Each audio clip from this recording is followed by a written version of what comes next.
श्री गणेशाय नमः। श्री गुरु चरण कमलेभ्यो नमः। मैं डॉक्टर उमेश झा, ज्योतिष प्राध्यापक, कीर्तिनारायण कामाख्या संस्कृत महाविद्यालय बहरेल मधुबनी। आज दिनांक 9 सितंबर 2020 ईस्वी को ज्योतिष गणित विषयक उपशास्त्री कक्षा के छात्र छात्राओं के लिए लीलावती में मिश्र व्यवहार के अंतर्गत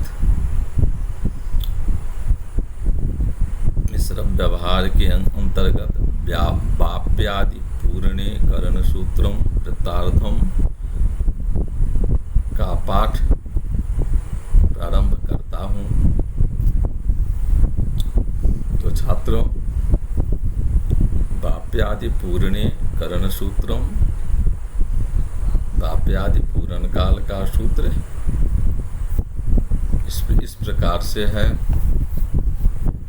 भजे छिदों शैरथ तैर्विमिश्रे रूपम भजेत स्यात् परिपूर्ति कालः। भजे छिदों शैरथ तैर्विमिश्रे रूपम भजेत स्यात् परिपूर्ति कालः। अत्र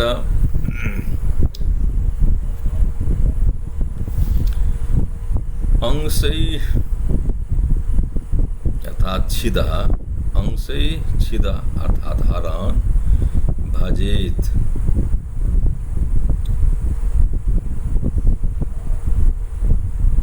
भजेत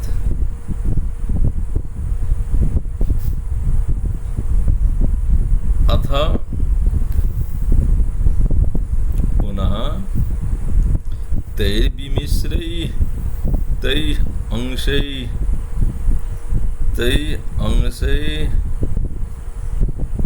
स्वयोगेन मिश्रे अर्थात स्वयोगेन अंशै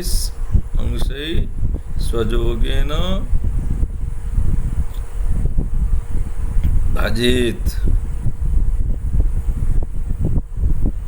भजेत रूपम भजेत अर्थात एकम भजेत। भजनानंतरम लब्धि अर्थात फलम परिपूर्ति कालः स्यात्। फलम परिपूर्ति कालः स्यात् अर्थात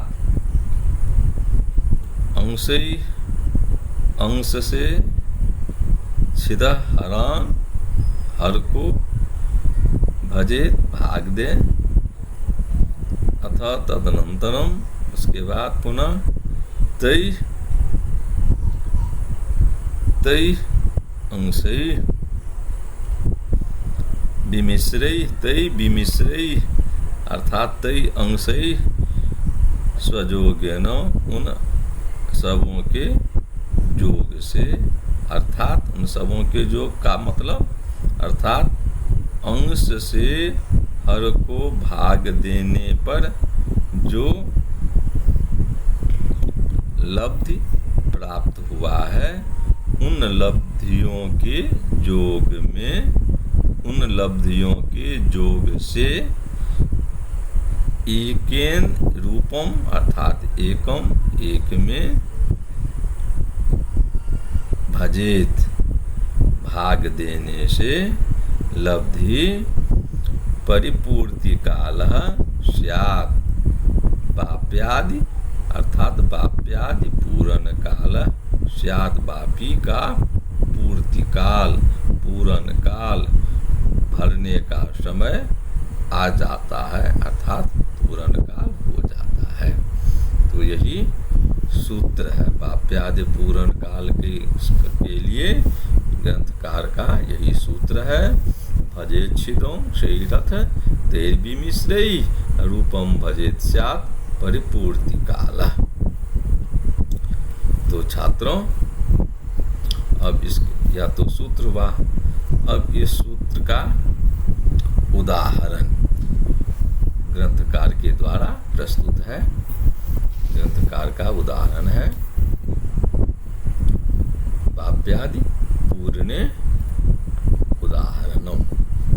जे निर्झरा दिन दिनार्ध तृतीय षष्ठै संपूरयन्ति पृथक् पृथगेव मुक्ता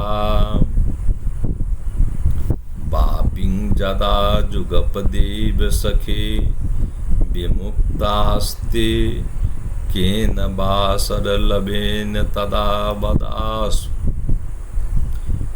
जे निर्झरा दिन दिनार्ध तृतीय षष्ठै संपूरयन्ति पृथक् पृथगेव मुक्ता वापिं जदा जुगपदेव सखे विमुक्तास्ते केन वा सरलभेन तदा वदासु।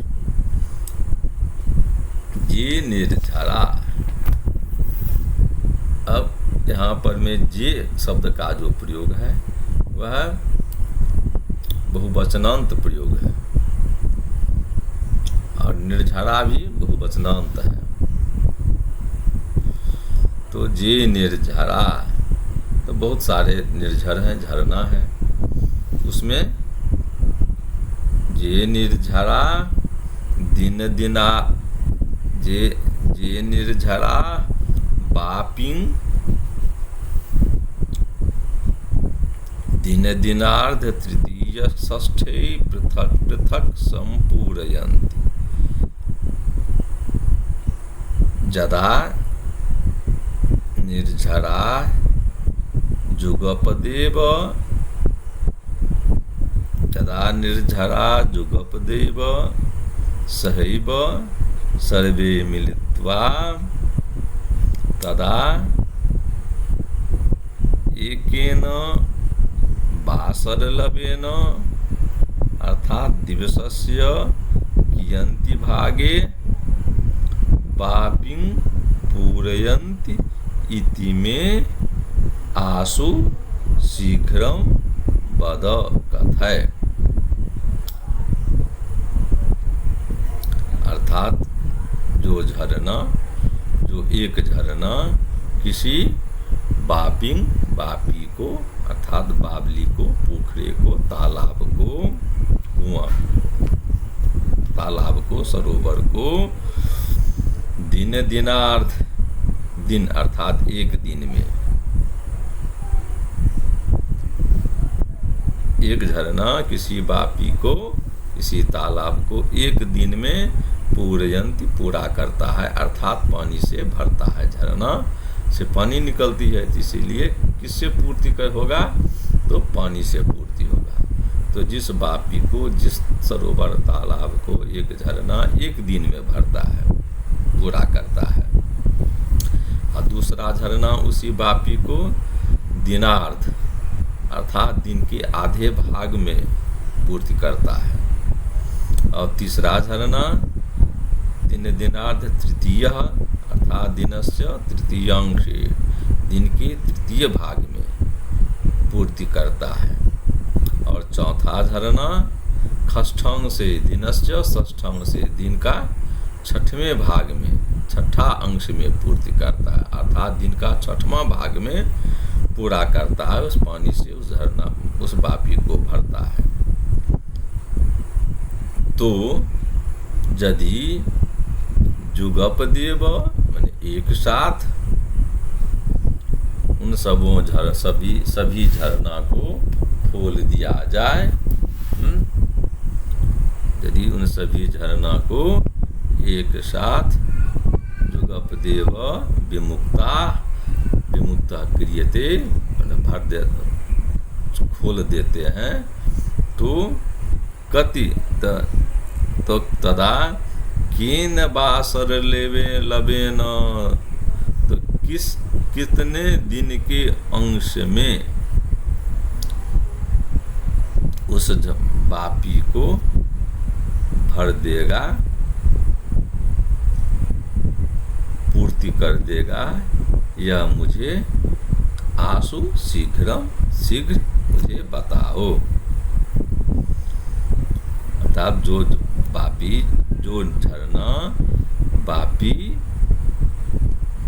को भरने के लिए एक दिन में, दिनार्ध में, तृतीयांश में, षष्ठांश में पृथक पृथक भरता है।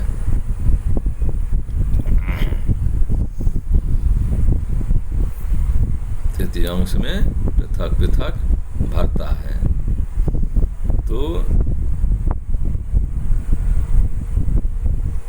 यदि सबों को सभी झरना को एक साथ खोल देते हैं अर्थात विमुक्त कर देते हैं, तो सब मिलकर दिन के कितने भागों में उस वापी को वह झरना भरेगा, यही इसका आशय है, अर्थ है। तो छात्रों, अब हम गणित प्रक्रिया की ओर चलते हैं।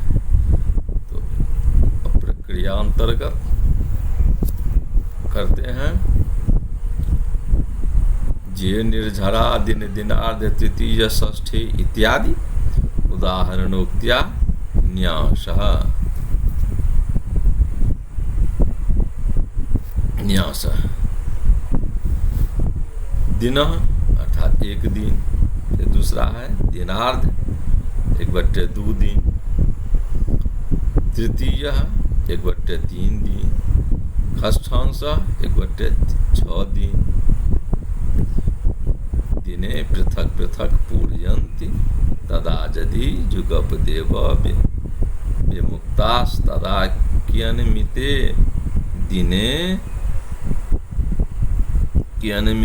दिने वापिं पूरयन्ति।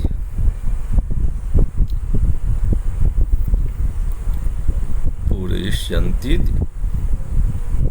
अत्र भजेच्छिदों शैरथ तैर्विमिश्रै रूपं भजेत् स्यात् परिपूर्ति कालः इति सूत्रानुसारेण अर्थात सूत्र बलात् गणितं क्रियते। तद्यथा 1/1,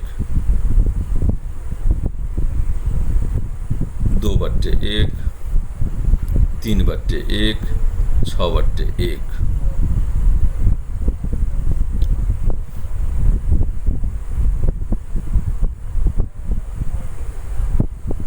अर्थात यह कैसे हो गया 1/1, 2/1, 3/1 और 6/1?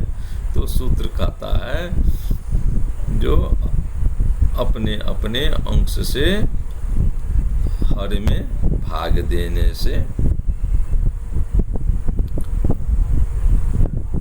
अपने अपने अंश से हर में भाग देने से, तो अपना अपना अंश, तो ऊपर अंश है, नीचे हर है, तो हर और अंश में परिवर्तन कर दिया। तो 1/1 के स्थान में 1/1 रह गया और 1/2 के स्थान में 2 को अंश मान लिए और 1 को हर कर दिए, तो 1/1 जोड़ 2/1, उसी प्रकार 1/3 में 3/1, उसी प्रकार जोड़ 1/6 में 6/1, अर्थात 1/1 जोड़ 2/1 जोड़ 3/1 जोड़ 6/1। अब इन सबों का योग कर दिया।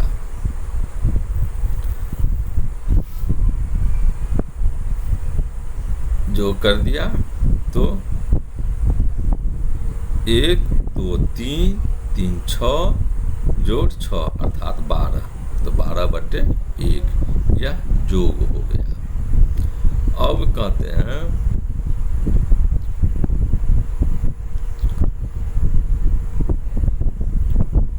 इस योग से 1 में भाग देने पर